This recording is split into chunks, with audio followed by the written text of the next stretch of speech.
All right.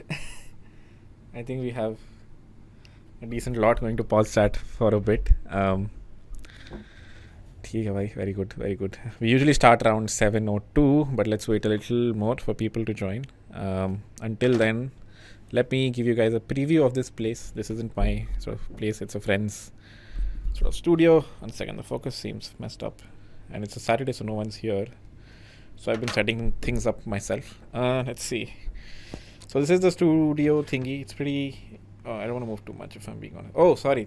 This camera is a different one. My bad. You guys won't be able to get a preview. It's a nice studio. I can actually change camera. Let's see. All right. Sort of a place.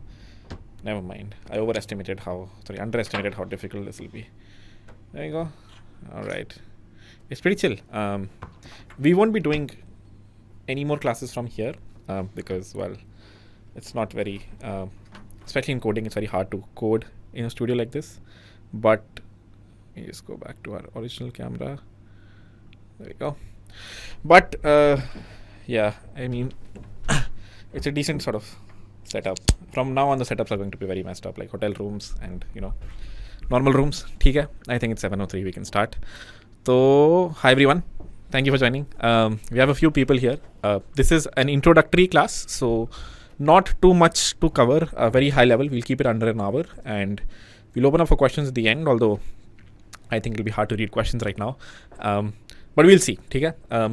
This is 100x Devs cohort 2.0. This is the 0 to 1 part that we're trying to discuss today. So if you are part of the second cohort, a lot of items that I'm going to talk about today, most of them might not be very actionable for you. If you are in the 0 to 1 cohort, if you are generally a beginner, this is going to be a pretty high level overview of what's coming. This is mostly just meant for extremely beginner people to not get overwhelmed. Just give a structure of what's coming and what are links to keep in mind for the next few weeks. Okay? Today's class is a 1 hour orientation. Just going to set the context for the cohort, especially for complete beginner. Oh shoot, I should have kept it on the other side. Never mind. Some very high level things. A lot of information, a lot of text is going to dump a lot of information on you guys, and then we'll try to cover this quickly. Then we'll do an AMA. Please, in the AMA, try to ask questions that are generic, that can help everyone, because I see a lot of people have joined. So if the questions are personal, then everyone won't be able to sort of be benefited from them. But Discord is always there for personal questions. Tomorrow is when we start coding. I'll share the structure of this week, next week, and the next few weeks, so you can prepare, not get overwhelmed, all that jazz. Okay. What's the goal of the cohort? At a high level, it's becoming a good full stack engineer. Great, maybe. Learning how things are being done in good companies and startups. Basically very industry ready sort of a thing. I discussed this yesterday in my YouTube live. Okay, the whole curriculum was just me randomly very sleepy one night when we decided that we're doing the second cohort, just writing down everything I'm using currently in a Canva file, a very ugly Canva file, and then just putting it at the end of 5 years after IIT. It was very, it was written very randomly based on what I've learned and a lot of things that you see here are things that I just learned 2 months ago to sort of implement in my company. So this will happen in the future as well. We have a long cohort ahead of us, 3 to 6 months. I think 0 to 1 is going to be more than 3 months from the current feeling that I get. So in these 3 to 4, whatever that timeline might be, more things I might learn, and those we will add to the curriculum. The curriculum is it's not a standard, class or month stack sort of a cohort. And for the same reason, it might feel overwhelming at some points, because all of these are advanced things not discussed everywhere, not on YouTube, not on other places. So, it's hard for you to find resources to learn it. But with the high level goal, especially after the first month, is going to be, focusing a lot on these things, these heavy, hard, new things that are not available everywhere. Learning all the right practices of writing and deploying code. We are going to focus a lot on open source. When you write open source code, everyone can look at it. So it'll be a very brutal course. I will be berating people, calling them out when you ask simple questions to TAs, when you do a bad contribution. That's how you learn. Don't feel bad and don't get offended. That's the best way to learn. If a senior of yours, that happened to me as well. This is why it comes from experience. Okay, a senior of yours high level guides you, this thing is very wrong. Don't do it. That's the most brutal, rude way to tell help someone improve. Only if you take it well. So try to take it well. We all mean well, but the TAs will be instructed to, be a little teachy for a while, and so will I. So hopefully that's not too bad, and you guys can bear with us. Building projects of your own is another sort of high level goal. Very assignment driven. 3 projects. We generally have one for 0 to 1, but there are a bunch of other projects that are now coming in. For example, we've brought the website in-house. A lot of features there are going to get built from you guys. I'll share more details in the future, like in a future slide. But at a high level, I've built some features. I've built the basic of the code base that you guys will be learning on. We might not be open sourcing it, but we will basically open source it to you guys. So you guys can look at it, some parts, and contribute to them. And there's a bounty pool that has been created. That is at least one project that's completely going to be driven by you guys. And at a high level be reviewed by me and the TS, but you guys will write production scenario code there. I will review it as a production sort of engineer who is, looking at open source contributions and calling you out if you do bad things like this. Okay? It's a mini internship sort of a thing in a good company that is being used by you guys only, the app.100xdev.com website. Trying our best to aim for GSOC, jobs, internships, startups, all these things. There is a very big trying our best here. We want to try our best. The outcome's pretty much not in our hands, especially for jobs. GSOC is still pretty much in our hands because, there are 1,000 vacancies. So you just have to be in the top 1,000 people. But for jobs, depends on 100 different factors. We will see how the market recovers. Does it recover? Does it not recover? Even in the current market, people are getting jobs. All of that is out of my control, but we will aim our best to do that. Okay? That. Alrighty. Pick a category. There are 3 high-level categories I feel people are in. Complete, beginner, mid, and advanced. I'm going to talk a little bit about how to navigate the cohort if you line one of these categories, and please decide your category correctly. Don't try to run ahead or behind or whatever. We will be adding you into Discord subgroups for beginners, mid, and advanced. You can only join one, so join very wisely. We will share later how you can do that. And in this group, depending on what crew you're on, this is how you should navigate the code. For complete beginners, which means you've never coded at all, or you've coded maybe other things like Java or DSA, but have never coded the MERN stack. But like more specifically, just complete beginners. Ke, haan, bhai, 0 to 1, I'm really at the 0 bit. 20 to 25 hours a week. If you think you cannot commit that, it will be hard. You will drop off almost certainly at some point. Initially, especially with the pace of the cohort, even though we're trying to pace it humbly, coding is hard, especially for someone who's never coded. So bare minimum, you should put like 20 to 25 hours a week. First few classes will be okay because we'll go very slow. After that, third week onwards is when you will feel slightly overwhelmed. This is where most people drop off. Please don't drop off. I'm just going to check if everything is on the up and up. Yeah. Doubt sessions from time to time. So one thing we'll introduce here is, especially in the initial few weeks, not initial few weeks, maybe like third week onwards is when people drop off, is when we'll do doubt sessions only for this lot to, help you with some smaller bugs, smaller issues, basic things that you might have missed. Some of these will be led by me. Some of these might be led by other people. Mostly they'll be led by me only. I just thought this like right when I was writing this slide. So just came to me. So I haven't figured out the logistics, but it will be a live doubt session. Which we'll try to just solve doubts in it and nothing else from, the last week or something like that. Start to create a smaller subgroup of 3 to 5 people, do peer coding, solve each other's issues. That's the best way to learn, especially at this stage, because, if you're alone, most probably almost 100% of the time, especially when like completely, not even in a college, if you're alone, if you're not in a hostel, you're back home with your family, there's a good chance of a drop off. To prevent the drop off, I would urge you to, find a 3 to 5 people subgroup, and it's fine if you're behind everyone. You should just make sure you're better than you, or the group is overall all growing, even if your group is like behind everyone generally, because you're in the 0 category. Okay. Let's see if everything is on the up and up. All right. Do not attempt bounties. Initially focus on solid foundation. See, it's very lucrative to, ChatGPT a bounty, especially at this stage, and try to win money. Almost guaranteed it will be hard for you to win. At least if that's your motivation to win money, will be probably hard. And also more than money, even if you win the money, it'll be such a useless exercise to, try to win $50 and, go out of your way, your proper learning pattern to solve a random bug that's going to help the website. So don't do it. Don't focus on bounties. Just focus on basic foundations, basic assignments. Okay. Don't aim for GSOC organizations until the very end, if at all. I said this before in the live as well, that if you're at the 0 stage, most probably GSOC is going to be very hard, almost impossible, which is fine. It comes the next year as well, is when you sort of can be very aggressive. But this year, again, if you try to aim for that, right? Personal story here is 8th May I started to learn for IIT JEE, and that was a pretty bad thing. I shouldn't have done it. The reason for that is it gets overwhelming, and then you don't feel like pursuing it. You start to fear a specific stack. So to avoid you fearing a specific stack, Go slow, especially if you're in this category. Don't focus on big things. What are big things? Bounties and GSOC contributions. Hard to-dos of all assignments. This is one thing that will be good to do. This is one thing that will, increase your level slowly and slowly. Basic and medium to-dos you have to do in an assignment that will come after our live classes. The hard to-dos will help you sort of accelerate. So focus on these rather than focus on, GSOC. If you want to do something difficult, these will be very difficult. Google these, ChatGPT these, and work on these if you're in this stage. Post about your progress. Keep yourself accountable. This does help. I saw one person's Instagram today who is going to apparently I don't know. It's very hard to do this, but he's going to document his whole journey on Instagram. Do that if that helps you be accountable, or post on Twitter, whatever. Just try to do whatever 30-day, 60-day challenge if that helps you. It'll give you some. I'm excited to see people who try that.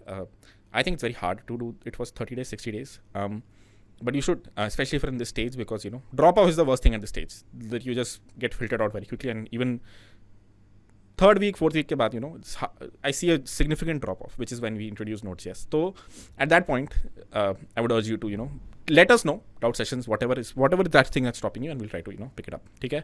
All right. Try your best to not get filtered out in the initial few weeks. All right. This is for the first category. Second category.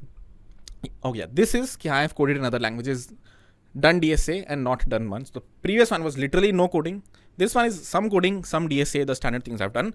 MERN is what I want to learn right now. I've never done MERN, or very little I've done. React I saw a random tutorial, or JavaScript I've written for kiddie projects, whatever. If this category is you, 15 to 20 hour week is good. You don't need more than that. Does not hurt if you have more than that, but this is bare minimum expectation. Initial classes should be okay. Probably easy because you've coded in other languages, and you can it'll be okay for you if you can context switch well between languages. If you understand logic, if else, for loops, all these things, you'll be able to context switch to a different language, which in our case is JavaScript. 7th week onwards is when you will feel a little overwhelming. The reason for this is here we will introduce the things that are not standard, not really available other places, so it's harder to Google them, harder to find the solutions, and generally, like, why are we learning this? A small example here is TypeScript. Okay, it feels like, why are we learning this? Kaam chalta hai, we can JavaScript is enough. Why do we need TypeScript? There are good reasons for choosing TypeScript. This is where it's easy for someone who has coded to learn basic MERN stack, because basic website building is easy. The advanced concepts is when you'll feel like dropping off, or feel like this is not necessary, I don't want to do it. You'll feel like sticking to your comfort zone. That's the best way to put it. So at that point, sort of step outside of your comfort zone. Until then, chill. If you don't want to attend classes, it's fine. Don't waste your time anywhere. You don't have to attend every class. If you know something, don't attend the class. Focus on something else, learn something else. Come back to the offline video if you want to, and skim through it. But yeah, try to break out of beginner's hell. It's a very bad place to be. It's the lot that feels that they know how to code but can't ever find jobs. So you'll find this in comments of YouTube videos also. Generally, people say, I know everything, I'm not getting a job. Are there not opportunities? The answer usually is you don't know everything. You know a very small thing, which is how to build a basic website. Interviews are hard today. When the interview is grilling you, he or she is grilling you in every corner of things that are covered. What are these corners, Harkirat? Front end they will cover, back end they will cover. In back end they will go very deep. Front end also they will ask you which one is your experience, or your strength, and then in your strength they will go very deep and ask you questions that are definitely, you can only answer those questions if you code on a day-to-day basis. There are a lot. For a very small example here is, what are reconcilers in React? You will never know them until you understand what they exactly do, why they came into the picture, things like these. So basically, try to, again, comfort zone. Get out of your comfort zone. Thing that feels difficult to do it. Do all assignments, especially hard to-dos. If you're already in this stage, hard to-dos are like a bare minimum for you. Make sure you do them. Focus on GSOC from 4th week onwards. Abhi ke liye don't do it.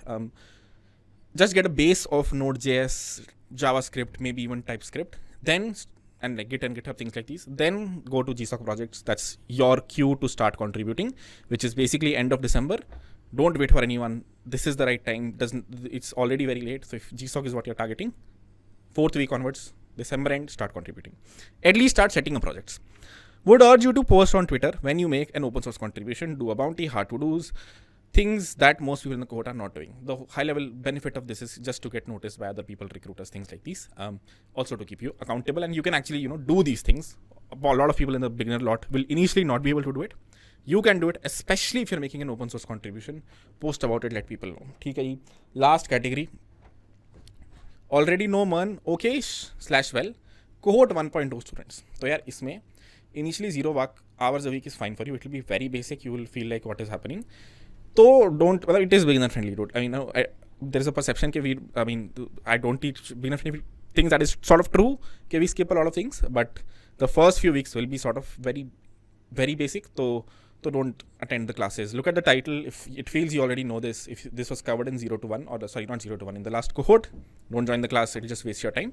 Skim through it if you need to later on in a recorded fashion, but generally try to avoid it. Shouldn't feel overwhelming maybe throughout if you already know it. If you were a cohort 1 student, it won't be overwhelming. There might be a few new topics that you learn, but won't be overwhelming at all. Feel free to miss live classes, at least initially. Feel slow, skim through the recorded videos later. GSOC. So यहाँ पे भाई focus a lot here. Start GSOC today. If you already know the MERN stack well, if you are already a cohort 1.0 student, it means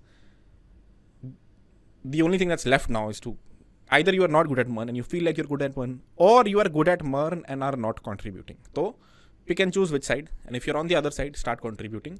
Have that end goal in mind.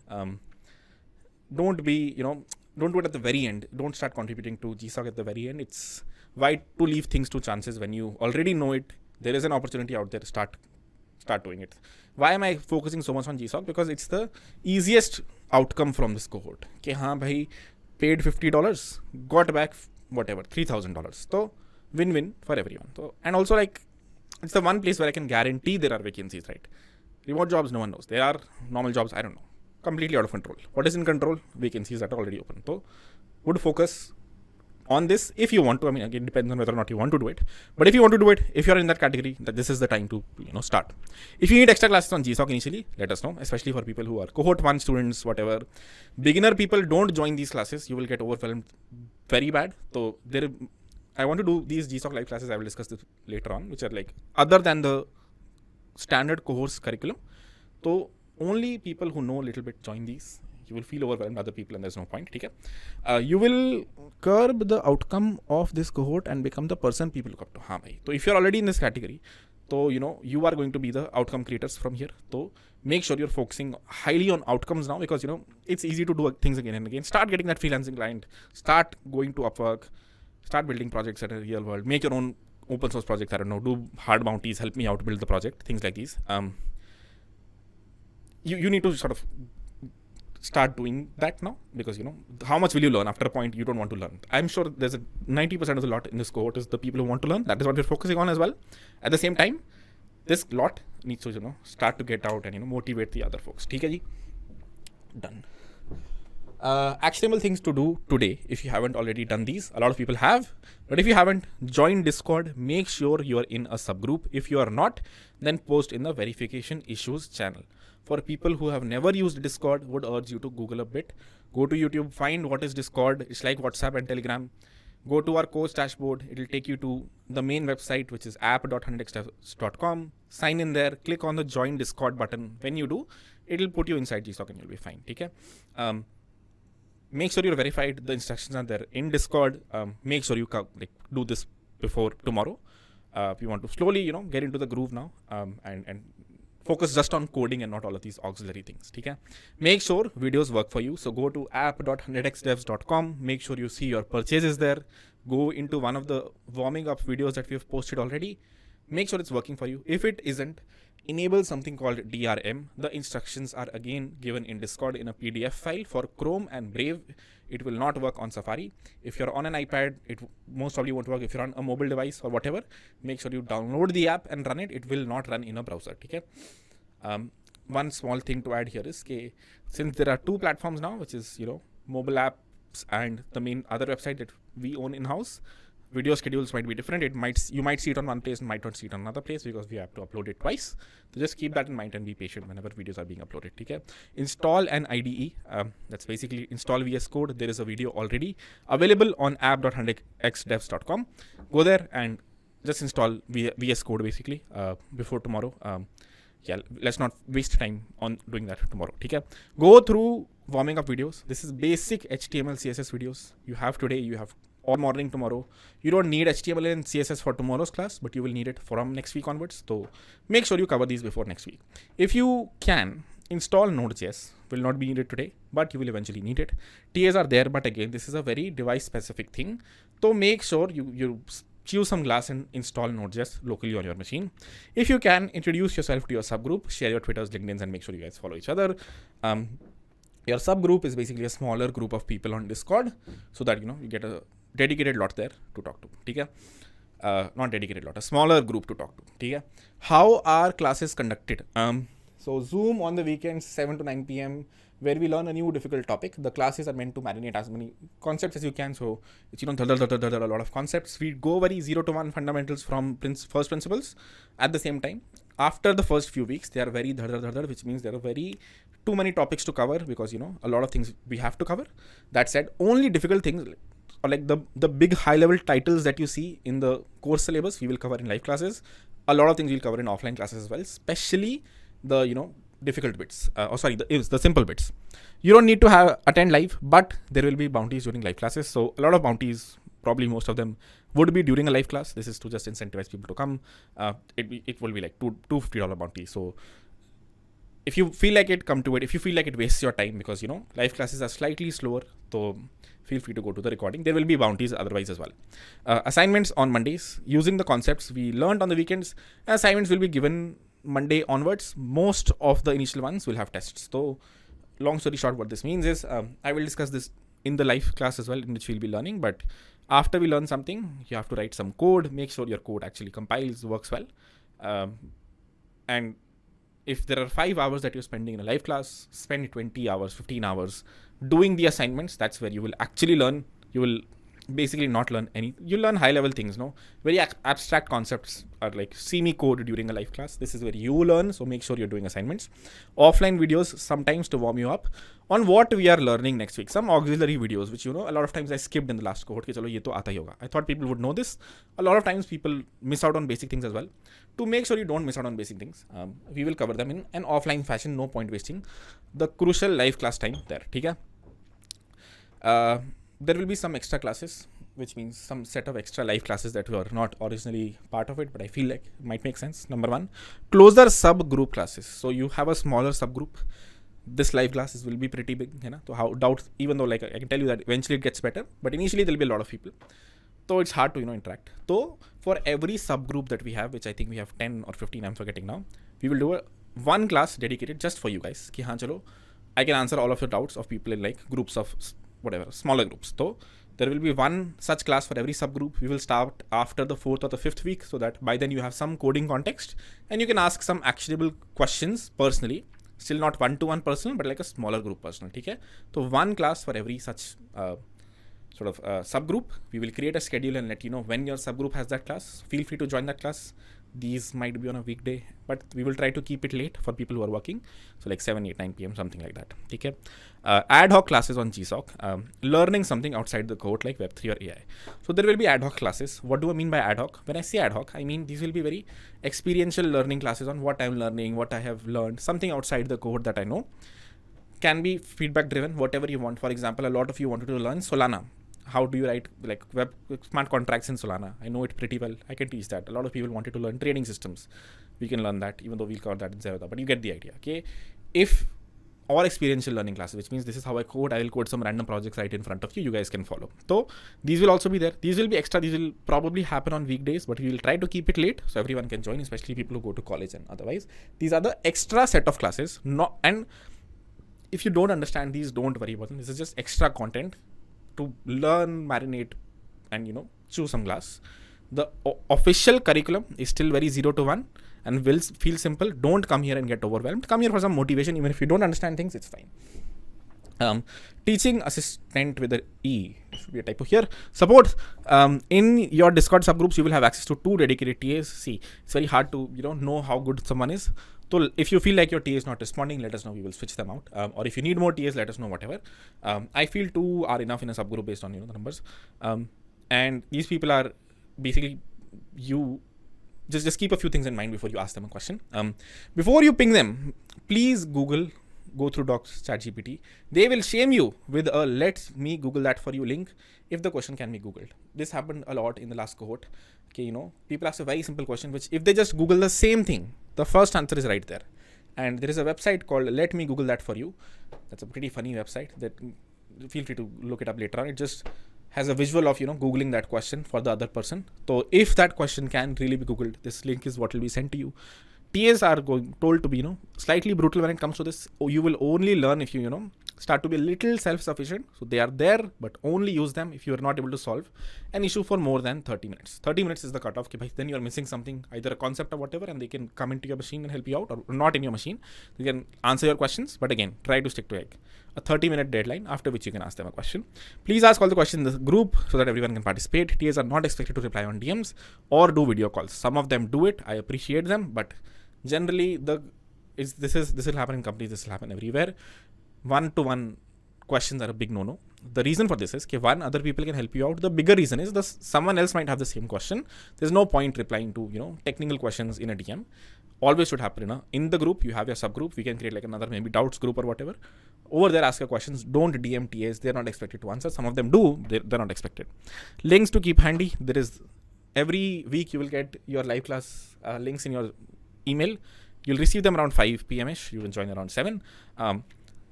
There's app.100xsteps.com. This is the website that I'm saying we've brought in-house. This is where you can contribute to a bunch of bounties. The one bounty that we had already, someone created the code. I still have to integrate it.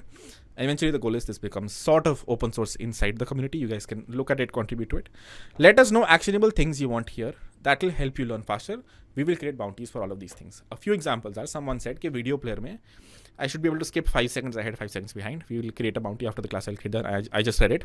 But anything that helps you learn better, since we now own the code base and we can make changes very quickly in this, let us know in the learning portal if you want to make a change. Suggest a change, make the change, let me know I have made this change, and we'll happily integrate it. We can do it very quickly now because we own it. Discord for doubts. So make sure you're in Discord. Zoom links, make sure your email is correct in the course dashboard. And lastly, app.100xsteps.com is where you'll find all the course content. Bounty pool is 10 lakh rupees at the moment, might increase, we will see, but at least 10 lakh. This will be distributed amongst live class bounties, platform features, the website that we're trying to build, people making good open source contributions and posting about them. I am very excited about the third one. If you make a good open source contribution, let us know, we'll just fund it. If you feel there is an issue that takes 5 hours to fix, you want to give that time, we will pay you for that time, and you can go into a good big open source project and fix it, and we'll pull money out of the bounty pool. And if that incentivizes you to contribute, we're happy to do it. How to get ahead and get noticed? Do bounties aggressively. See, what is the point of why do you want to get ahead and notice? A lot of people don't, which is fine. If you want to just learn and you have your whole thing figured out after the cohort, or what you want to take from the cohort, it's totally fine. If you want to get noticed generally in the cohort for referrals or other things, this is how people who in the last cohort got referrals got noticed. And the people that I ended up referring, there aren't too many, but the ones that I did, they did bounties very aggressively, especially irrespective of whether or not you win. Lot of bounties are going to be used in the course website. Basically, there was this person that would aggressively tag me on Twitter. I did this, I did this, I did this. Every bounty he did, other personal projects also he did, but every bounty he was doing, even if it was late, did not care about the money. A lot of times he did something, I told him, let me pay you some money. He's like, fine, I don't need it. His whole goal was, to learn by building. So do that, and let us know you're building something, tag on Twitter, whatever. This is how you get noticed. There's a very big lot. There are a lot of people, but to get noticed, this is the part. Point one is that one, personally you are growing also, and two, you're getting noticed also. And 90% of learning is this only one. It's coding a lot of projects. So do bounties, do hard to do assignments, and build real projects. Tag me. What are real projects, Sarkirat?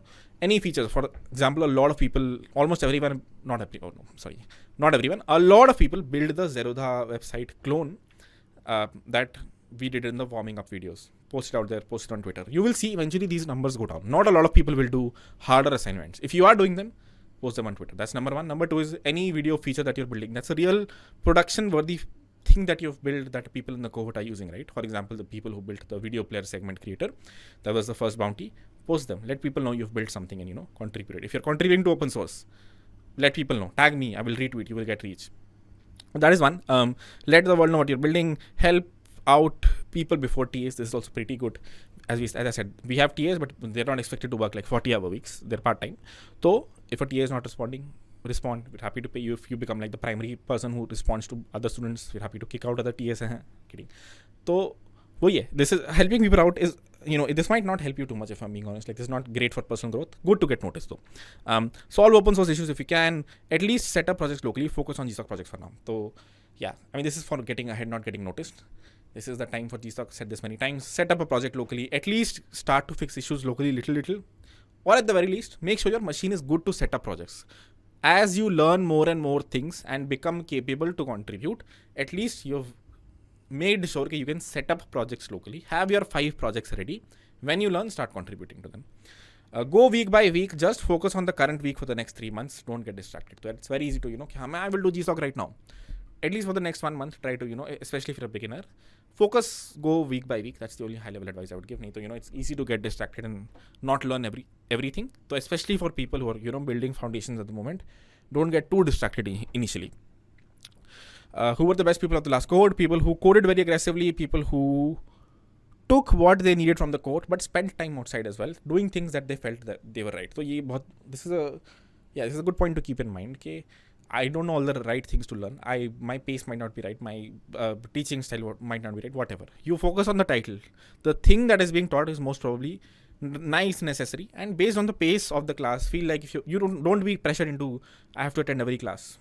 If you already know it, don't attend it. If you feel like you can learn the same thing in 20 minutes from someplace else, don't attend a 2-hour live class. If you feel that the class is slow, don't attend it. If you feel it is fast, learn and then go to another place, try to learn it from there. So be very aggressive in, focusing on yourself rather than focusing on a teacher, an influencer, or someone else. Just focus on your own learning. Wherever you can learn that thing from, learn, get ahead, move on. Build a lot of projects on your own, share them with the world. Can't emphasize enough on this. I think I've repeated this a few times, but 90% of learning this, if there is one thing you take from this code, it should be this: building a lot of projects on your own, letting the world know you've built them. Work on Upwork, get your first set of clients. People did this in the last cohort. A few people became like top rated freelancers in Upwork. So yeah, pretty.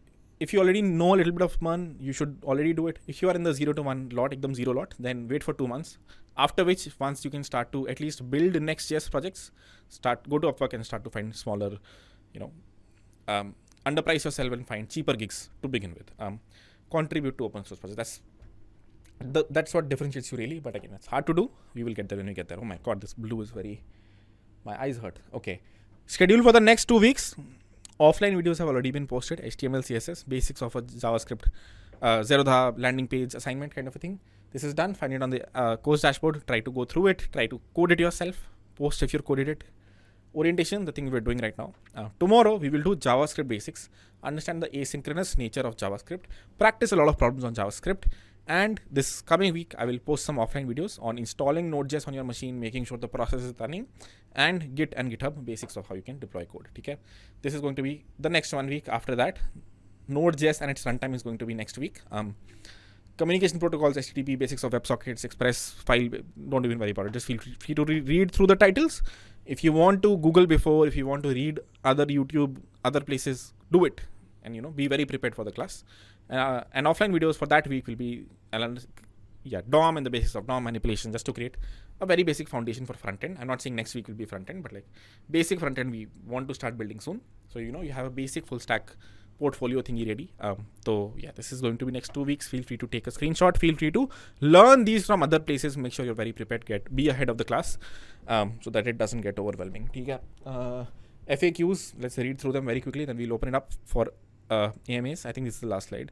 Will there be recordings? Yes. It takes around 2 hours for them to transcode. Another hour for summarization and subtitles. After that, you should be sorry. So 2 to 3 hours for it to get uploaded. After which, every video will be recorded and uploaded. Will there be live classes on some weekdays? Yes, but they will be later. They are not part of the official curriculum. They are just extra classes that we have added for extra learning, experiential learning, GSOC setting up, things like these.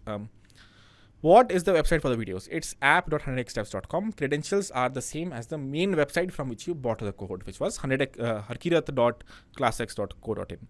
How can I help other people solve their doubts, especially people who are struggling with beginner things initially, are asking very basic questions to try to, like, yeah, if you can answer it, if you feel like answering it, again, as I said, it won't help you generally personally, especially answering, basic doubts by other people.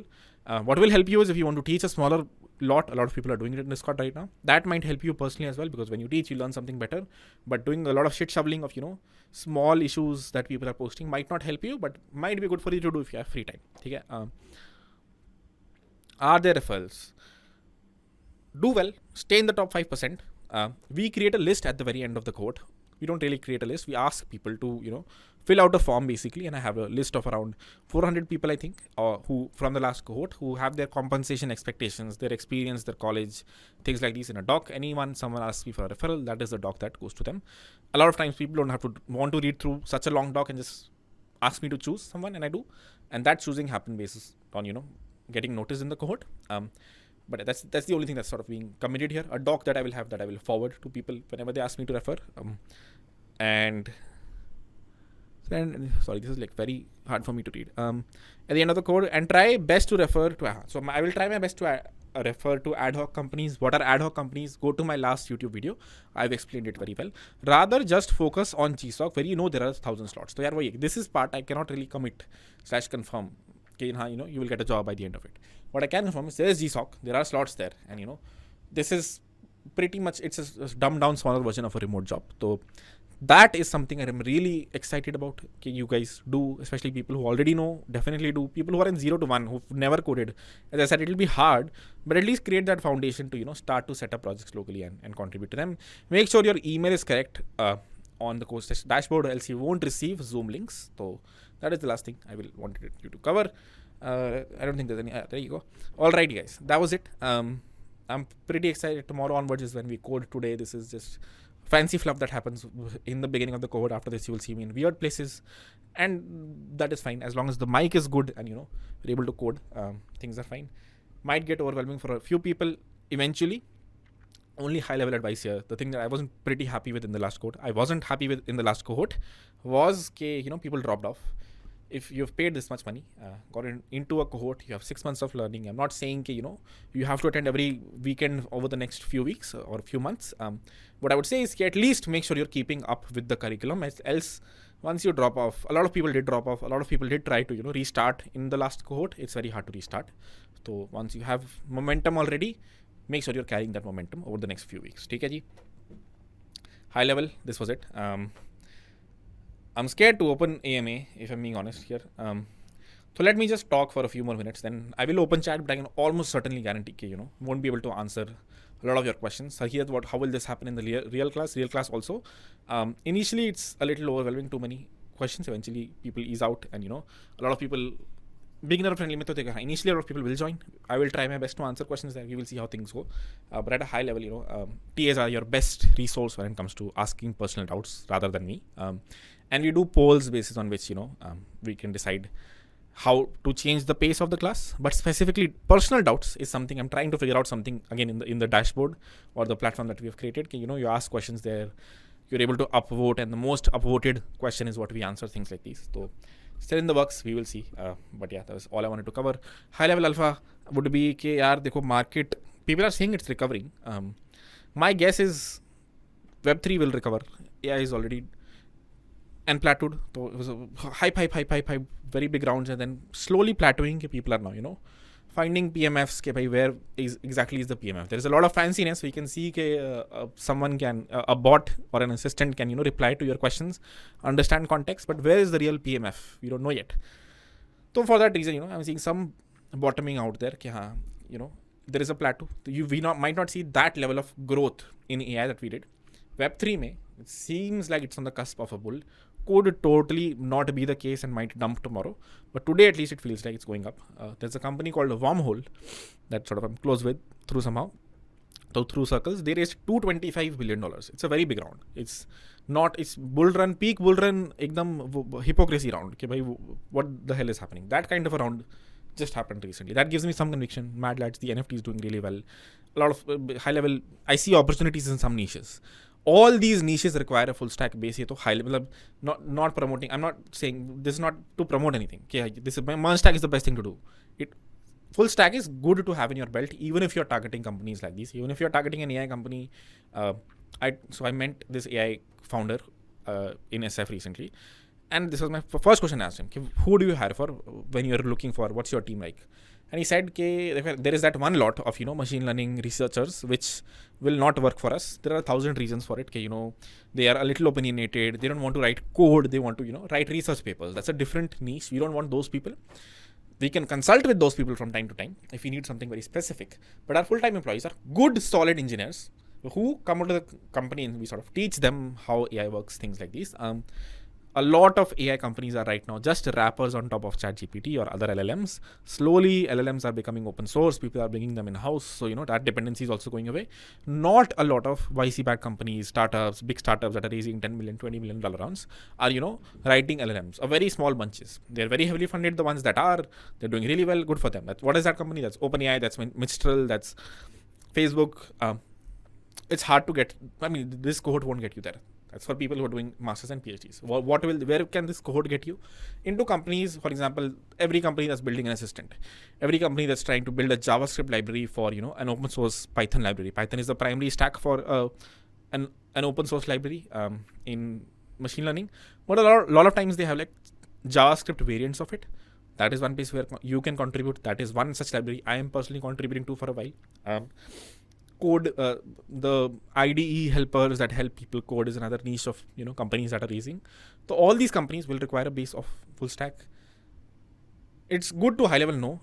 AI at this point, it's good to high level know what an LLM does, and then everything else is just API calls.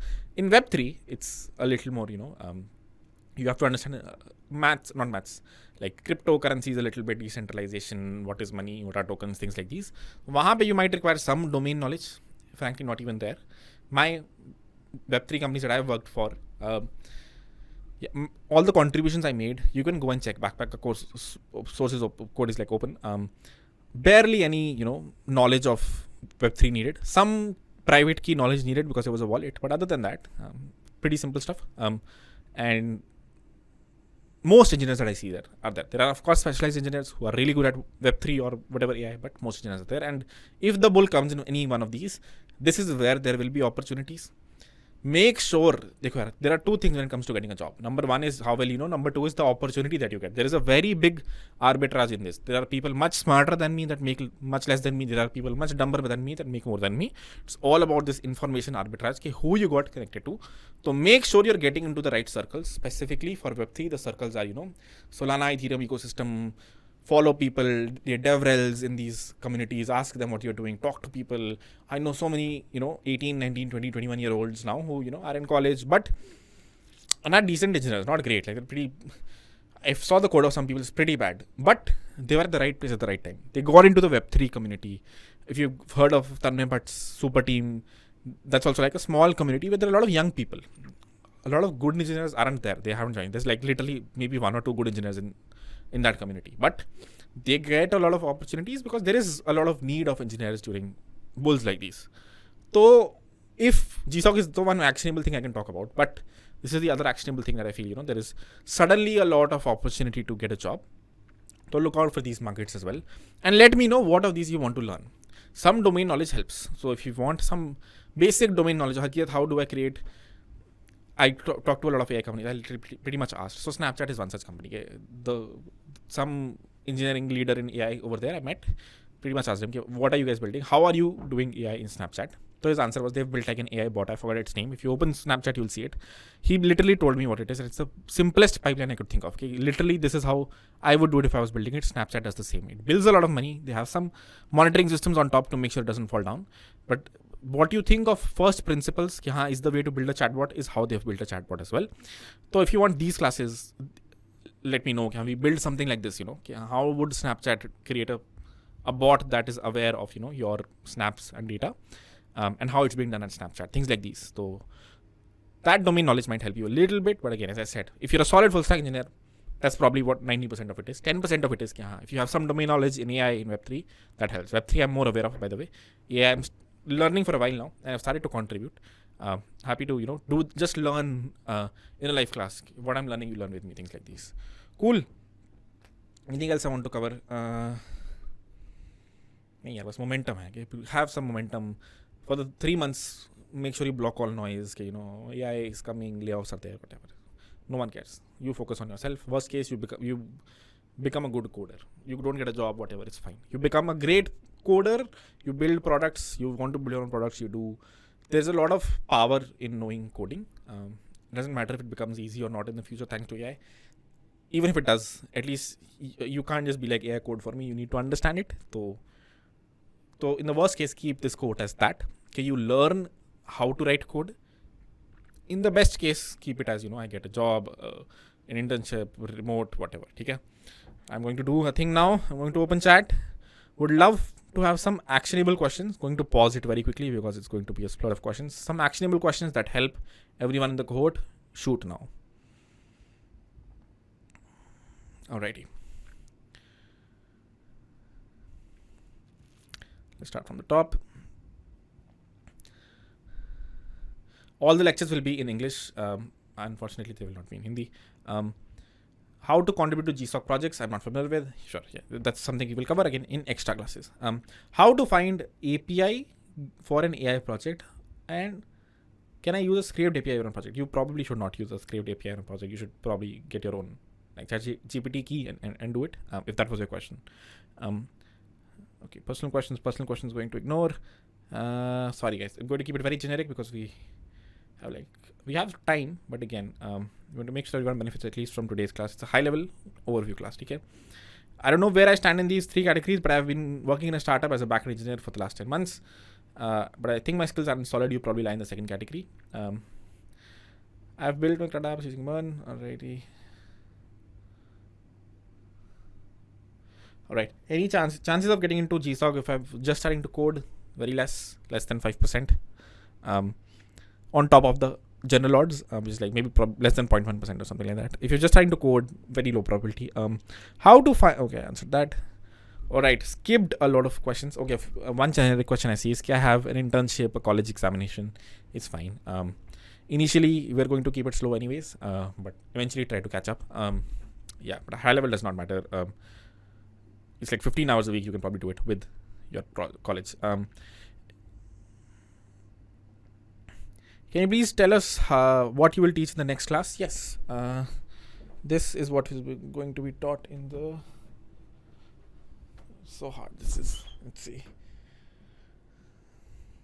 I think I skipped it. There you go. You can read through this. This is what will be taught in the next 2 weeks. Sir, I'm beginner, but after 4 years contributing to GSOC projects, skills required to crack banks, a lot of like strat, puzzle solving are the questions that are asked. It depends on the role you're asking for, but if you want to get into finance, generally like a Goldman or a JP Morgan, a lot of maths, puzzles, things like these. Let's see. Can I get a job without a degree? Yes. Is GSOC only for college students? No, it's for everyone. Will I face any troubles with you'll be fine. Any simple machine is fine. Make sure you can run node code in it. 4 GB is more than enough. Any chance you could use Pern instead of MERN? Pern? What is this? I heard burn, which was like use bun instead of node, but what is Pern? I have no idea. Happy to talk later. We'll look this up later on. I will occur using MERN. Which category should I place myself? Probably in the mid category if you know. Just pick and choose, right? Look at the class pace. Most probably, initially, you'll feel like, it's pretty beginner friendly. And then eventually, after a month is when you can actually decide which category you lie into. Are we building just working the app or the well-polished UI? We want to make it well-polished, but it's like, I don't have too much time to fix it. But the website, if you know designers, connect me. Happy to, do it. Sure. If you think it helps you learn, works. But yeah, the app.hendrixdevs.com is the website we have. I'm going to take 10 more questions. Can you help us create a resume? Sure, we can do a class. So, good question. To reach out to startups asking for a job. Long story short is they look at LinkedIn. This has been a recent learning. Okay, everyone I was referring, people ask for LinkedIn. So, here advice high level would be keep your add some experience in there. Don't fake, don't lie. Not an ethical thing to do. At least that is what I will say on a public platform like this. Don't lie on your LinkedIn. But if you feel like you can squeeze in an internship of a year there, I don't know, do it. Don't do it officially. I'm not saying anything officially, but experience helps. If you feel like you can eventually provide them value, LinkedIn is a place where put things. If you've done a 3-month internship, put a 6-month internship, things like these. Because a lot of times people that I referred, I know they are good people, but they are like very early in their career, maybe less than a year. So the first question that was being put to me was, "Okay, this person doesn't feel very experienced." So, but I know they can code like an experienced person, right? So yeah, that's my only high level advice here. Okay, LinkedIn is the place that people, these startup founders look at, or recruiters in these companies look at. So make sure your LinkedIn is prosed up. What I mean by that is make sure on your LinkedIn you have a lot of experience. Resume, no one looks for, no one has the time to look for it. LinkedIn is like resume, right? So just focus on that. If I watch a video, I understand everything. I know loops, oops, basic concept, but still someone gives me instructions to me. I cannot solve the problem. Then I can solve the problem. But in case of real-time project, the mind goes blank. Okay. Seems like someone said, okay, I can't build real projects. I can write, if I can do DSA, I cannot do websites. So that's lack of practice. Not knowing a few things and then, dropping off when something complicated comes. This cohort is probably the right place for you if you're in that category. Okay, you can do DSA, but can't build websites. I've tried the bounty assignment, which seems very difficult to me. It is supposed to be difficult. Please don't try it if you're a beginner.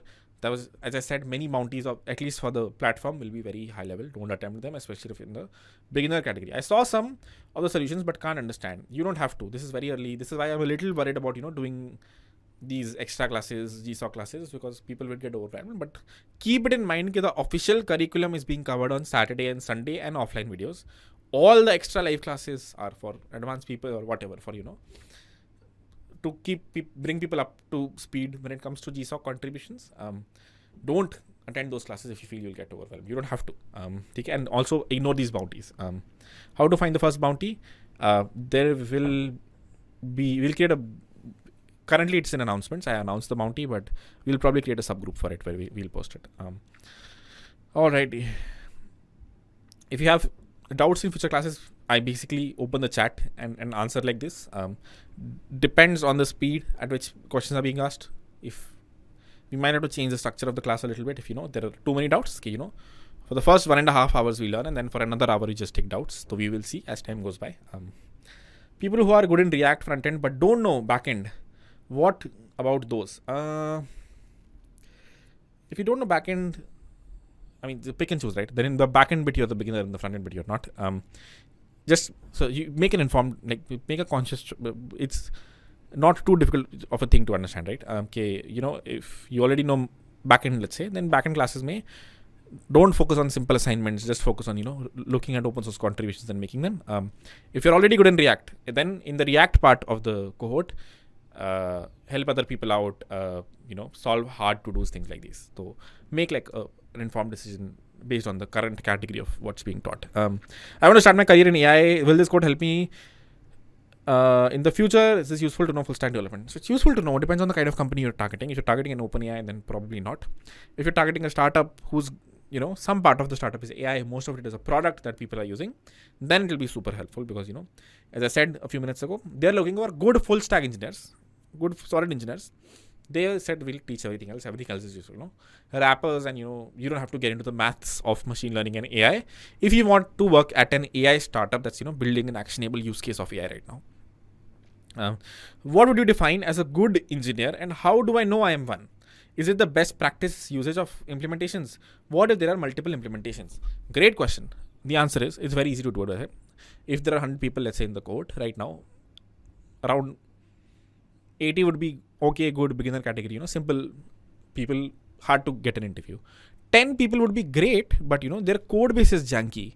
You can look at their code and tell, they're not going the extra mile. The last 10 is good. Most of me, 2 and 3 are able to differentiate themselves. I will give an example. The bounty that we posted, I think there were 80 submissions or 70 submissions. Amongst them, around 80% were the same only, which was the first ChatGPT answer or Google answer that they just copy pasted. A lot of them they did not even solve anything. So you can basically remove a decent lot here.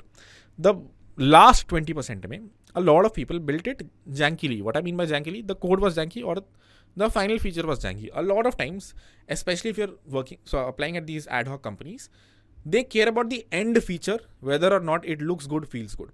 The person that I referred yesterday, the first question they asked me was, "Bhai, are you confident in his UI skills? Looking at his project, it seems like he lacks there. So I messaged him. I don't think I messaged him. I'm going to message him now. Okay, bhai, whatever your open source projects are, make sure they look pretty. And that prettiness ends up mattering. Even for this bounty that I posted, a lot of people were feature complete. It was there. But why would I put an ugly thing on my website, right? I would put something that looks good to me. So, first thing is, making sure you're going that extra mile on, if you're building a front end, you're going the extra mile on the design. Second thing is the code. You can very easily look at the code and tell, okay, it's been written by a good or a bad developer. What a good practice is standard, abstraction, using TypeScript, having the right types in there, things like these. We will discuss these as the code goes by. Does contributing to open source come under moonlighting? Probably not. You're not getting paid for it, right? Nothing comes under moonlighting in India generally. You can find ways to, create a company on your mother's name and route your money in that company, then you're pretty much legally covered. The only thing to keep in mind when you're moonlighting is, you're not being unfair to the company that's paying you. Other than that, you can do it. For example, here, yesterday, the person that I referred, another such question, this is like so naturally, organically coming as these things happened yesterday. The person who was hiring asked, is after the trial, is this person willing to move full time? I know a lot of times when people are contracting, they will find multiple jobs to make more money.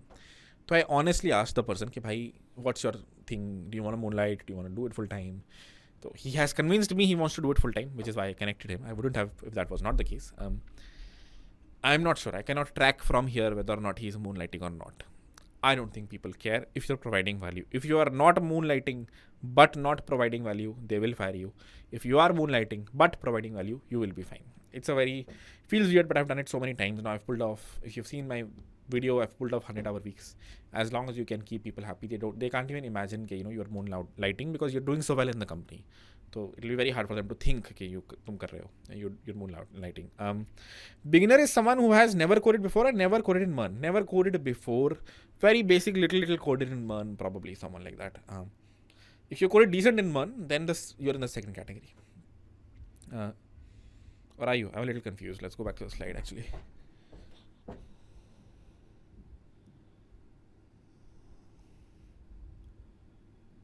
So already know MERN okay-ish or a cohort 1 student is the third category. If you know MERN basic, very basic, and you know some other language, then it's this category. Okay? What are the parameters for a production ready code? The standard practices, but TypeScript instead of JavaScript.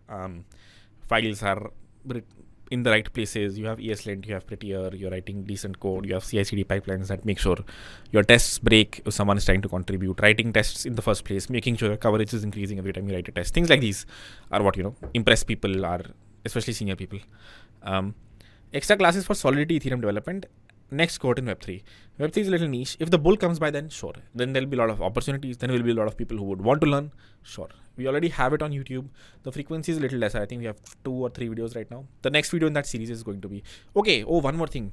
These classes, the ones, ad hoc classes, not GSOC contributions, but if you're learning AI or whatever, they'll go on YouTube as well. Keep in mind.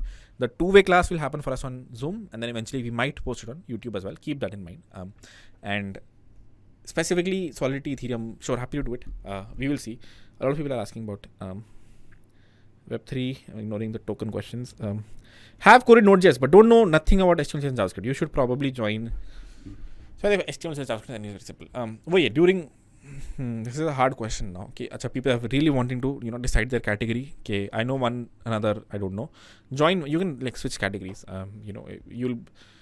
You can select one role, you will be put in that group. If you feel like, for the next 15 days, I want to be a beginner, feel free to switch the category. That's all I can say. But you have to, pick and choose this role. I wrote this 5 minutes based on, what I think are the categories. But there are a lot of use cases, a lot of, things you don't know. So based on your variation, pick sort of one, and you can always change it. I'm a beginner, but after 4 weeks, I have got the skills to contribute to GSOC. You probably don't have the skills to contribute to GSOC after 4 weeks.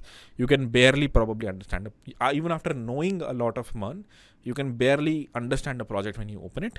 It's very hard. Do not recommend if you're a complete beginner for this GSOC generally. At the end of 3 months, try to look at projects, try to set them up. Don't do it before it, and most probably it will be very hard to get into GSOC, but that is fine. Even I did not. I applied for GSOC in my first year. December only is when I came to know, okay, this is this internship that pays so much. I tried my best. I made some ugly contributions, bad contributions. What do I mean by bad contribution? I committed a 1,000-line file, which was a temporary file that was created.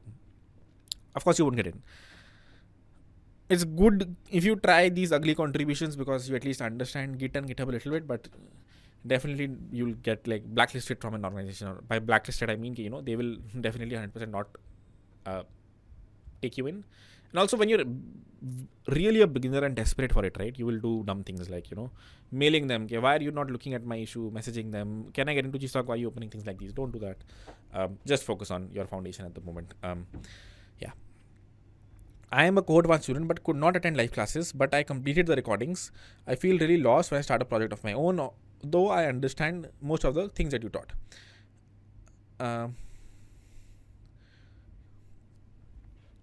Okay, good question. A lot of people, so this is like standard tutorial hell, right? Okay, I have gone through a cohort. I have learned everything, some through live classes, some through offline videos. At the end, I cannot, create my own projects. So yeah, what is a project? Today, what is a website?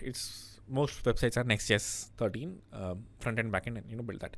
So if you're starting on a project, it's how did I start the app.100steps.com? I created a empty Next.js project, decided the database schema, decided the database I have to use, and then just got coding and eventually built it up. If you're not able to do that much only, I think there is lack of practice when it comes to. So it's one thing I cannot understand an open source project. That's fine. It's a big code base, 100 things. If you can't start your own project as well, then there's a problem. There's definitely a problem. Most probably you've learned things from the very top and not done assignments. So that's one actionable advice I would give. And yeah, so you also ask, I am very curious as to how Slido Q&A works and, how WebSockets work and how you can create something like this. Be curious about these things. If you see a website during the code otherwise, especially, these websites that are more than standard HTTP, try to ask yourself, sorry, 1 second.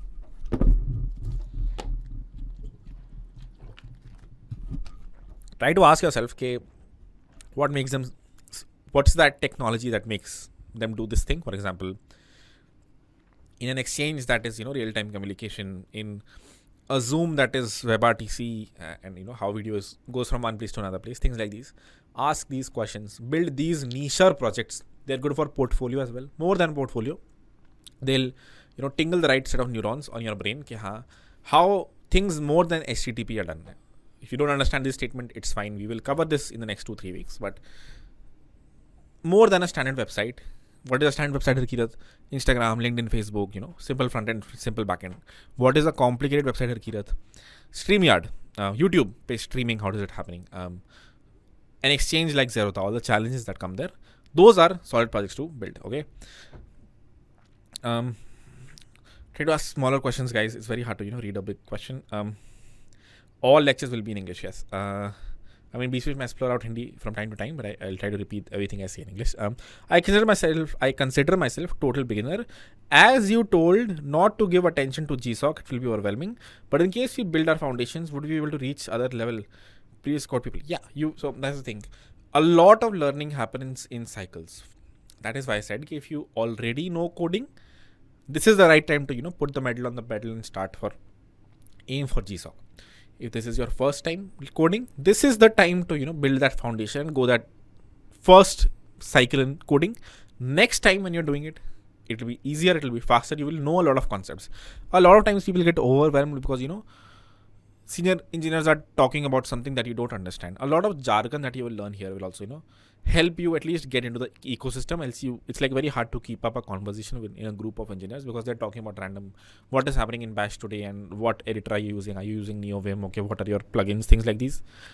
A lot of these conversations you'll basically start to become a nerd, and at least all the things that are being covered in the cohort. Worst case, they just give you there are jargon explainer. These are the standard jargons. This is how you build a website. This is what front end is. This is what back end is. Things like these. And then from there, after you know all of this, GSOC is easier. Learning is easier. Alrighty, going to open chat again.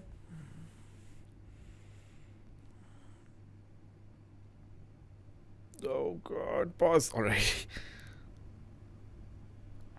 Okay. Internship or contract job? Contract job. Can we skip Linux for now and work on Windows? You'll be fine. Yeah. For the next few weeks, totally fine. Harkis, what kind of bounties can we expect in the cohort? Live bounties, which is during a class, we teach something, and then from first principles, try to solve this. The first person who can solve it wins it. What is a good example here? So never mind. This example will just overwhelm people, but like, yeah, you will see it when you see it. It's like pretty fun, very first principles. And a lot of times bounties are when I get stuck somewhere, when I'm coding and let's say randomly I miss something, a semicolon somewhere or whatever, that also I create as a bounty so that someone can tell me what's wrong. It's to incentivize people to be attentive during the class. How do you know that I'm improving and getting better in every category? Okay. How do I know if I'm improving during the cohort? If you're able to do all the assignments, if you're slowly able to build things yourself, is when you know you're improving. If you're already more than a beginner, then if you're able to read through open source projects, set them up locally, solve issues, is when you know you're getting better.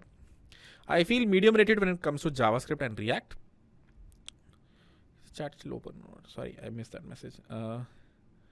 What exactly is the meaning of a real project? I'm hearing from my college time. What is the kiddo project? What is a real life project? Okay, kiddo project. You use HTML, CSS and JavaScript. You use Bootstrap and you create a pretty looking project that has, I don't know, fancy animations and you feel like this is a very nice project. But will this be used? So this happened to me in college where, I was in part of a college group.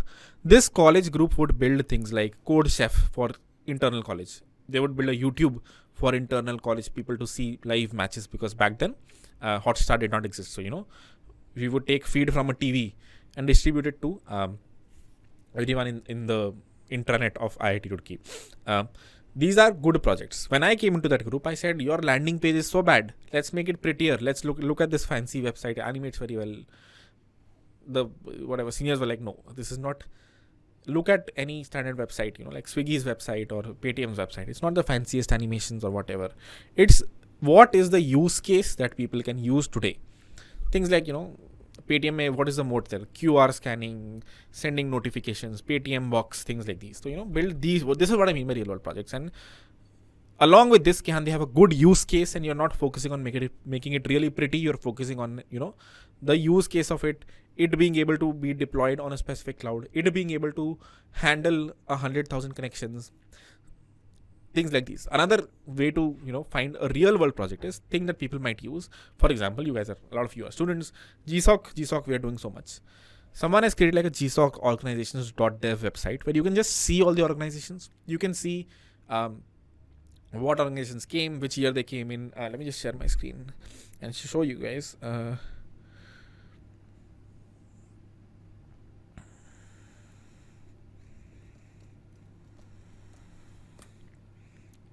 Look at this website. I think this is created by someone random. It's not like an official website. So it's called gsocorganizations.dev if you're, in the recording of this class. Look at this. It's like, I'm sure this gets a lot of visits, especially during, these times when GSOC is right around the corner. Something like this that people are using because people will ask you to, fix things and you'll understand, these are the things that you will be fixing eventually in a company as well. And lastly, the tech stack, making sure it's a modern tech stack, which means look at other open source projects, look at what is their stack, try to replicate it. It changes very quickly. Every year, some new technology is out there. Next 13 is the new next alpha. Every big open source project that I see is moving to next 13 is already using next 13. So that is sort of the last thing to keep in mind when we say, real world projects. How to check subgroup, a step-to-step guide. Join Discord. There are instructions there. Ask people that they'll help you out. How important is it to use Linux? Just use Linux. Linux VS Code on Windows is totally fine. Just make sure you can install Node.js and then you'll be fine. How to choose a subgroup? Beginner, intermediate, advanced. Pick one for now. We will add instructions as to how you can do it. If you don't feel like it's the right crew for you, unselect it, select another group and just join the other one. Okay?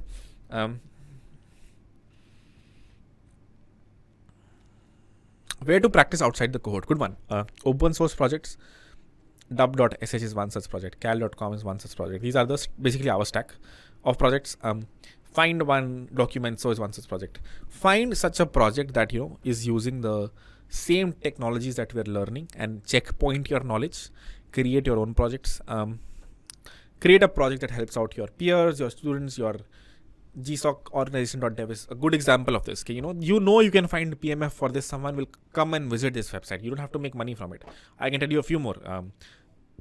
Salary band, viewer. Okay, how much does someone at Google make? Level 1, level 2, level 3, level 4, things like these. These are projects that I can think of because we are in this niche.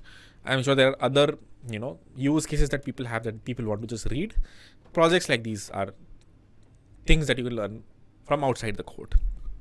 I'm good at DSA. I used to solve Java. I am learning Java Spring in different platform. I not wrote a single line of code in JavaScript, so you should probably be in beginner, I think. Not written single line of code in JavaScript, and if you're like scared of context switching, maybe be in the first group. You can also be in the second group because second group is what have coded in other languages, done DSA, not done one. Basically, join this one. If you feel like you're overwhelmed, go to the beginner one. If you feel it's very beginner friendly, come back here. We will not be learning design patterns in 0 to 1. All of that might come in 1 to 100. Specific high-level React things that you'll advanced React things, advanced Next.js things we will learn. But architectures, system design are things we'll cover in the 1 to 100.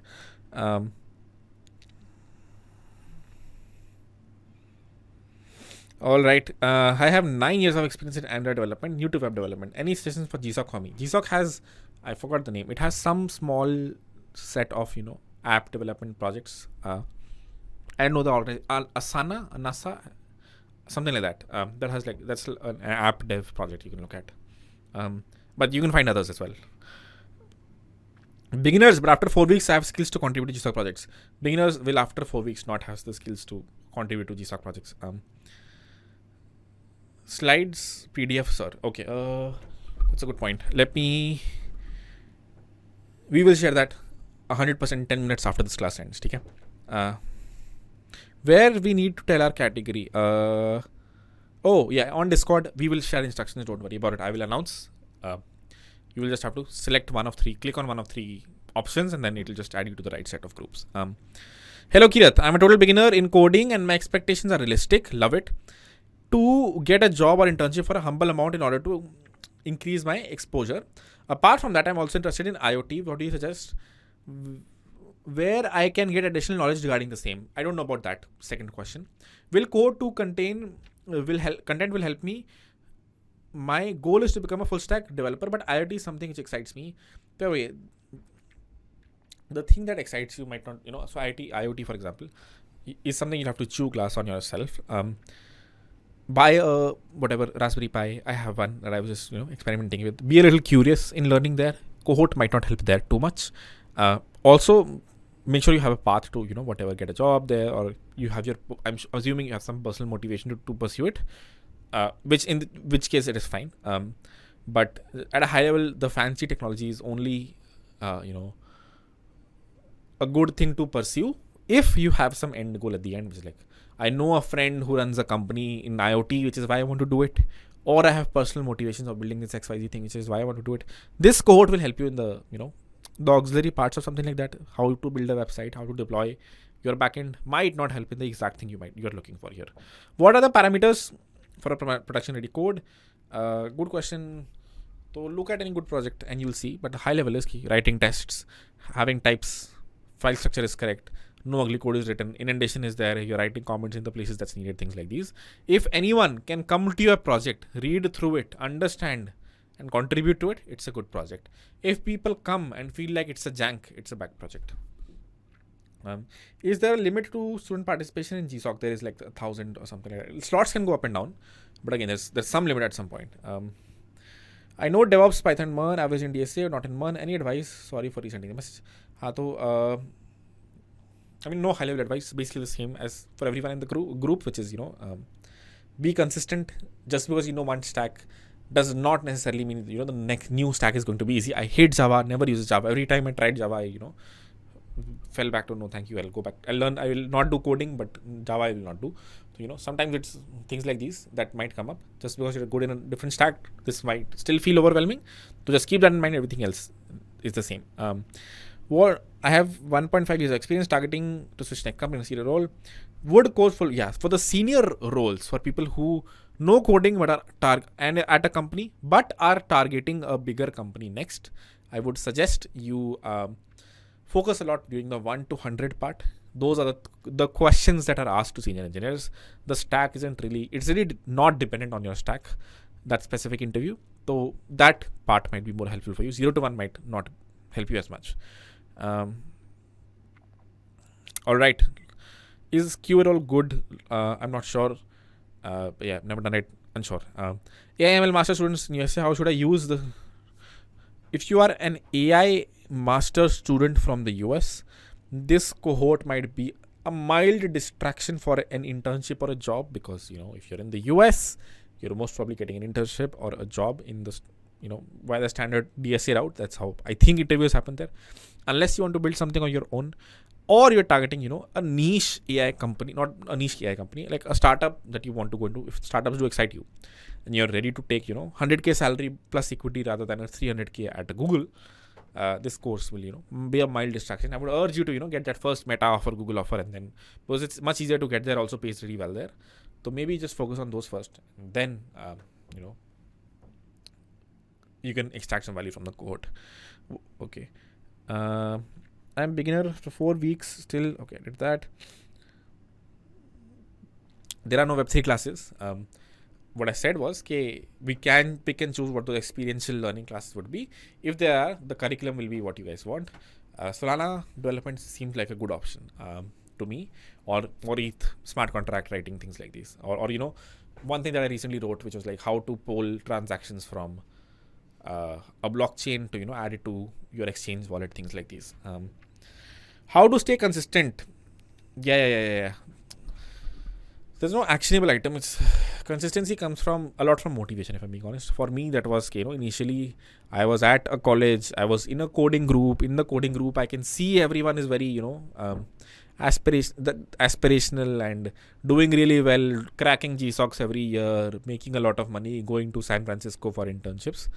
Unfortunately, that's really hard to do in a remote scenario like this if you're, not in a college right now, or not in a good college. So long story short is going to be experiential class. That's all I can do, which is like in experiential classes, try to come. They'll be very casual, chill, and I'll be doing very high level, exciting things, and try to gain motivation from there. But high level is you be consistent. You are consistent unless you're a CS prodigy and always wanted to do computer science. You can always only be consistent by looking at the end outcome and people, and look up to them and be like them. I know advanced MERN. I can create React projects. Will Next.js server actions replace the way we use APIs forever? Maybe. A lot of people are saying it. Most projects are moving away from Express generally. So long story short, there is a good chance, not just this, Vercel, ends up owning a lot of the developmental pipeline of websites. And becomes like what Docker became for, orchestration or whatever containers, they become for websites generally, but we will see. In the end, all of this just depends on what sort of a project you're looking at. All right. Ad hoc classes will not happen in the first few weeks. First few weeks are very beginner friendly. I think after 2 or 3 weeks is when we get there. All right, HTML and CSS, will there be in classes for that? There are already videos on the dashboard. You can look at them. That will probably be the only thing. CSS we will cover a little bit more when we reach Tailwind. Looking for becoming a confident full stack developer who can build any website in React, Node.js, .NET and deploy it on a distributed environment, and is my experience at par. Okay, so I can't understand your question, but I think it is right. Is this stack enough for building projects? And I guess the answer is yes. I'm not sure if I understand the question completely though, Puneet. Can GSOC, open source contributions, skills of this cohort, and one internship make me a 10 LPA offer? Yes. If you get into GSOC, if you are able to complete GSOC end-to-end, 10 LPA can be sort of charged based on, enough by then. If you can do GSOC once, 10 LPA is a humble number to ask for. But again, it depends a lot of, finding that company opportunity, things like these. I have built some websites using HTML, CSS, minimal JavaScript. Which group should I? So, if you're having doubts about which group you should be in, pick one. If you don't like it, pick a different one. You can just switch. switch them. 2023 pass out, tier 5 college. Offer got revoked, good at DSA, 6-month gap already. Will there be a problem? Gaps are not a problem. Should I focus on Web3 AI and get a job ASAP? I don't focus on Web3 AI just yet until you've at least mastered or at least been at a mediocre level at MERN. Web3 AI is for finding opportunities, because that's where a lot of remote opportunities exist. Web3 AI is not, at least in this cohort, not the core thing we are going to learn. So don't focus on that just yet. Focus on this always feels like the fancy thing to chase. Oh yeah, let's learn AI. Something else came, let's learn that. Very focusedly, learn focusedly. In a very focused fashion, learn this. There are opportunities in just MERN as well. There are people who go do Web3 but are not able to get jobs there. Don't get distracted. It's easy to get distracted in tech and feel like I'm not picking the right market, but the actual answer is you're not going deep in one market. So make sure you do that. All right, a lot of questions around which group should I join. Again, just pick and choose, and if you don't like it, just change. How to not feel overwhelmed. So investment out sessions might help. That's why I introduced them. A lot of people get overwhelmed and drop off. But other than that, it is just practice and not asking questions from other people, from TA specifically, and figuring it out yourself. You will only get confidence, or you will get that splurge of confidence when you figure out a very big issue on your own. So focus on that. That is an underrated thing people don't talk about. That learning that you get when you figure something out on your own is what leads to extraordinary butterfly effect of you being interested in coding, because now you can do it yourself. So try to get there as soon as possible. I want to know, what can we ask you? Explain a niche design that can reach you. Seems like you want to ask me a niche question. Discord is the right place to ask me questions, although I'm not sure how many I'll be able to answer, but any such business related questions, feel free to ask on Discord. Can we contribute to your website to solve bugs to enhance upcoming days? Yeah, that's the high level idea, but I can't open source it yet because there are some piracy protection things in there that I don't want to open source. I'm trying my best to break it down into 2 projects and then open source one of them, or not open source, just open it to you guys. Do we need any open source GSOC classes for this cohort 1 people? Can we have them? We need some. Okay, sure. There's one class that's pretty good. Let me add that to the course dashboard somewhere. Don't look at that class if you don't know MERN already. It'll be overwhelming, but I'll add one open source class that you guys can look at and get a feel of how we will be doing real world open source contributions to come. What is GSOC?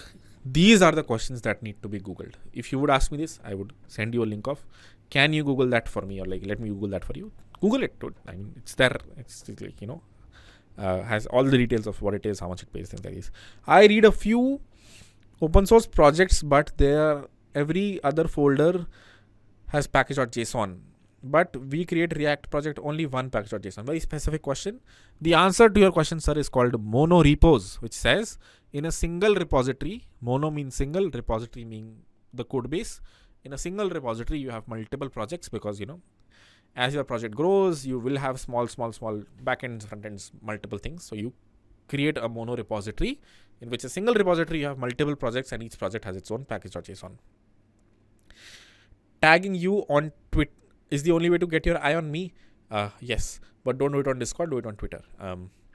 How to set up the environment to prevent dropping off. Surrounding to prevent dropping off. Find a crew of 3-4 people and keep each other accountable is the most actionable thing you can do, I think, for that. Is CI/CD pipeline covered in this cohort? Yes. How to find good code bases and issues on GitHub and contribute to them depending on where we start. Where we stand. So long story short is, firstly, right now, focus on just setting up projects locally. A lot of times people just focus on, that first issue. The problem there is you will, fix a typo issue, not set the project up locally, make a contribution that is, you haven't tested it locally, you feel like this might fix it. So step 1 is just setting things up locally. Make sure you're doing that. After you do that, the right issues after that are not documentation fixes, not things like these. Usually are things like, adding a Docker file, adding something that you feel is good in the code base, fixing adding a prettier ESLint configuration, cleaning up the project, things like these. And then it is, getting domain knowledge of that project, understanding what the project does, and fixing that. Will all remote jobs require us to work in the night, or is there a common misconception? They won't require you to work in the night, but there will be overlaps during stand-ups. So you will have to be up until 11 p.m., 12 p.m. sometimes for stand-ups. That's it. Already done GSOC, currently interning at a startup. Any advantage of doing GSOC? Probably not.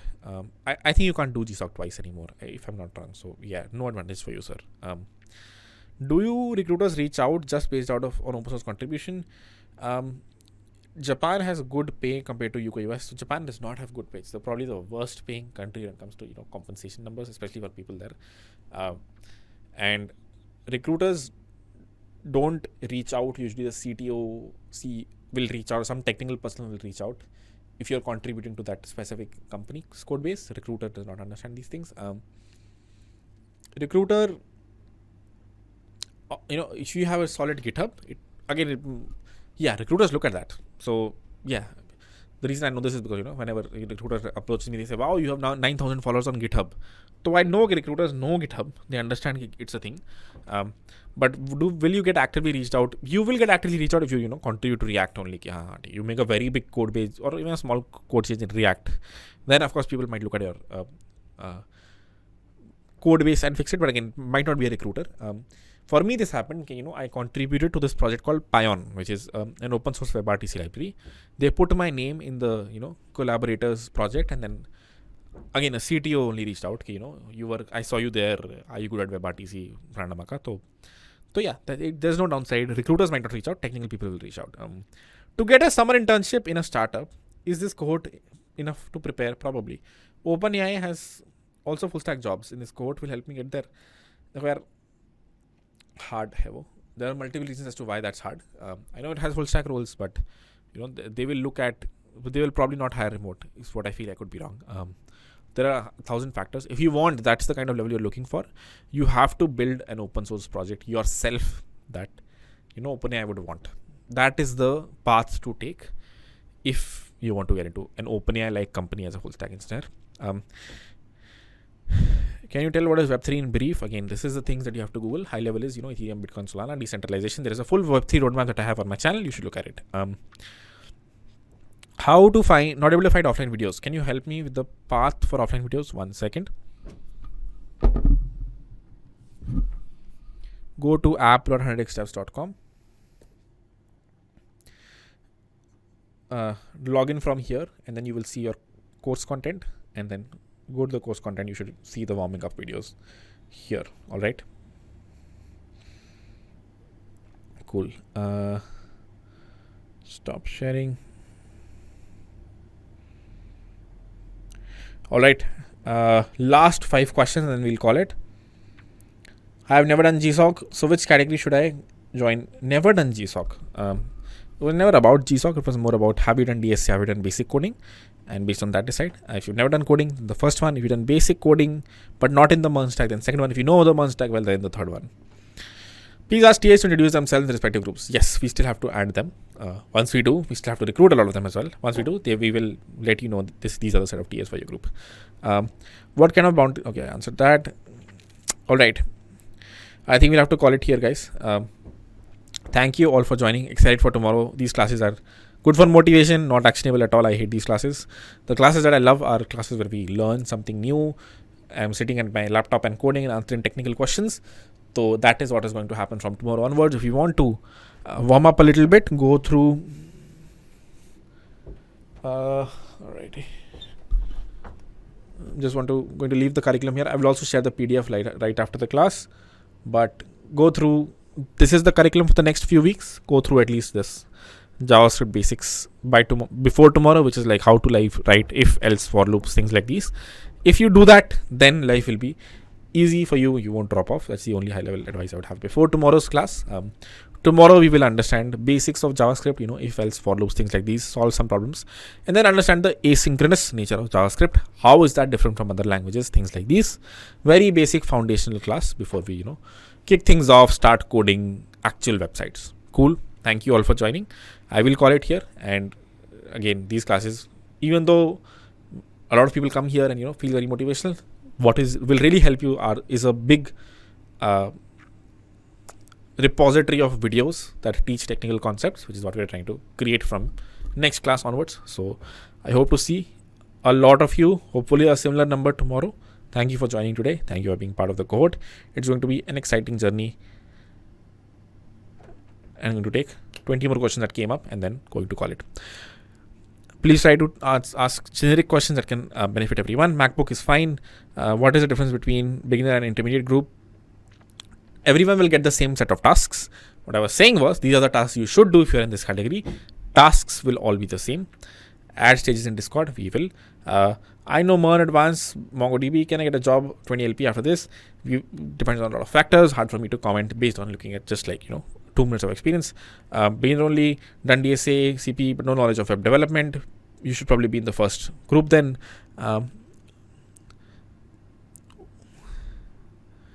Your code and your focus in the code generally should be everything, which is like full stack, front end and back end both, unless you really want to, hate one of the categories and want to just go into back end. Do freelancing and working company comments or moonlighting. I answered that. Working for 3 LP offer,